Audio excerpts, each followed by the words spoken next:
Ce que je sais, c'est que je me suis rendu à l'hôpital et pour donc analyser, voir à quel stade ça en était, voir quelle décision on devait prendre. Donc c'était très rapidement, on prend la décision de l'ablation du testicule. Et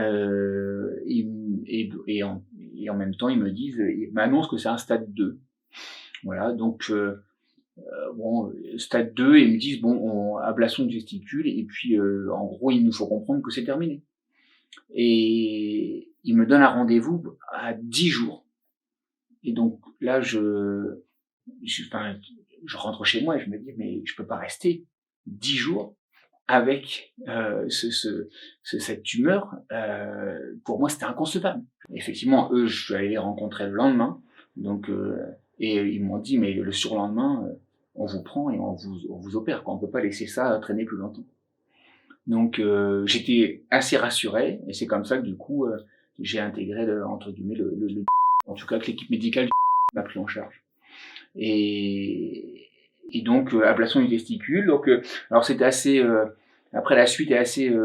j'en souris encore, hein, parce que j'avais un Ironman, donc un triathlon longue distance de prévu fin juin.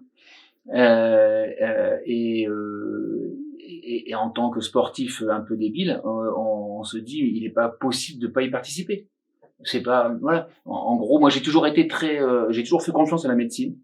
Mais pour moi, toute maladie a un traitement. Donc, je suis malade, je prends un traitement, je suis guéri. C'était assez simple dans ma tête. Finalement, je me suis fait opérer. Une de mes premières questions, ça a été quand est-ce que je vais pouvoir me réentraîner.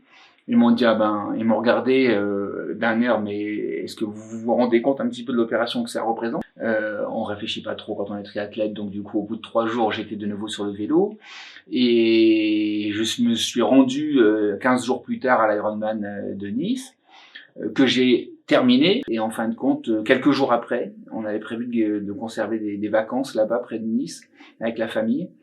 Et il y a quelque chose qui n'allait pas.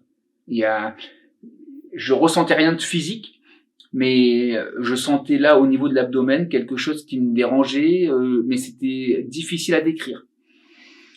Bon, on profite quand même des vacances, puis je dis bon, en rentrant, j'irai quand même reconsulter, j'en parlerai. Et là, j'ai, en rentrant donc de nouveau un rendez-vous de contrôle, je leur fais part de ça.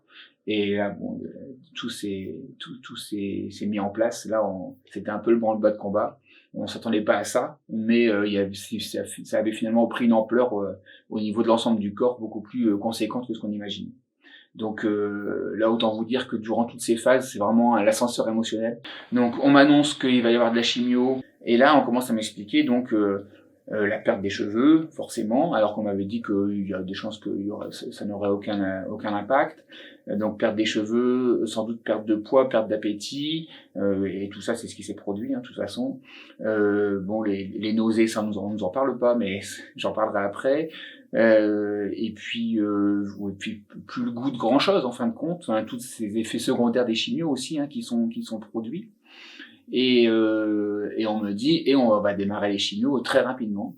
Ce qui est très compliqué entre les chimios, c'est les nausées. Je me suis fait raser les cheveux chez le coiffeur parce que je savais que ça allait tomber, que c'est assez désagréable à un moment donné de prendre sa douche et de s'apercevoir qu'on perd tout.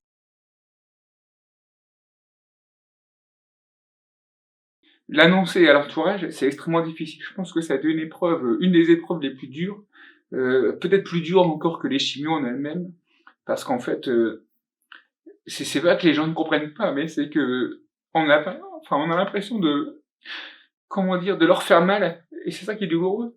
Le fait de devoir l'annoncer, c'est une épreuve. C'est-à-dire que la première fois, je l'avais dit le 6 juin. Donc les 6 juin au soir, je rentre et je dis à mon épouse, on va aller faire un tour, il faut que je te parle de quelque chose. Donc là, déjà, ça a été une épreuve, bien sûr, on s'est effondrés tous les deux, c'est évident. Mais derrière, comme on pense que la guérison très proche et qu'on n'avait pas encore imaginé les chimios, initialement, je me suis dit, voilà, on se rassurait avec ça, on disait ça va aller. On a estimé le taux de réussite de ce genre de traitement, il est très bon, ça doit être de l'ordre de 95%, donc il n'y a pas de lieu de s'inquiéter. Et après, il faut l'annoncer aux parents par téléphone, puisque je suis pas originaire de cette région aussi et que mes parents sont loin. Et là, forcément, c'est de nouveau une épreuve parce qu'on les entend au téléphone, c'est dur pour eux et du coup, c'est dur pour nous aussi. Et je pense que ça fait partie des épreuves qui m'ont le plus marqué, qui sont le plus difficiles, mais qui finalement, derrière procurent un soulagement. Le fait de mettre des mots et de dire les choses et encore aujourd'hui, le fait de pouvoir en parler, d'ailleurs je vous remercie, pour ce témoignage et cette invitation, parce que le fait de pouvoir en parler, ça continue à faire du bien, même après, tant de temps. Tout à l'heure, je parlais de l'annoncer aux parents, mais l'annoncer aux enfants, c'est aussi quelque chose de très, très difficile. Et c'est une épreuve douloureuse aussi. Donc voilà, je parlais des à côté de la chimio et des à côté du traitement, mais c'est ça aussi, c'est parfois devoir l'annoncer à certaines personnes, et dont les enfants.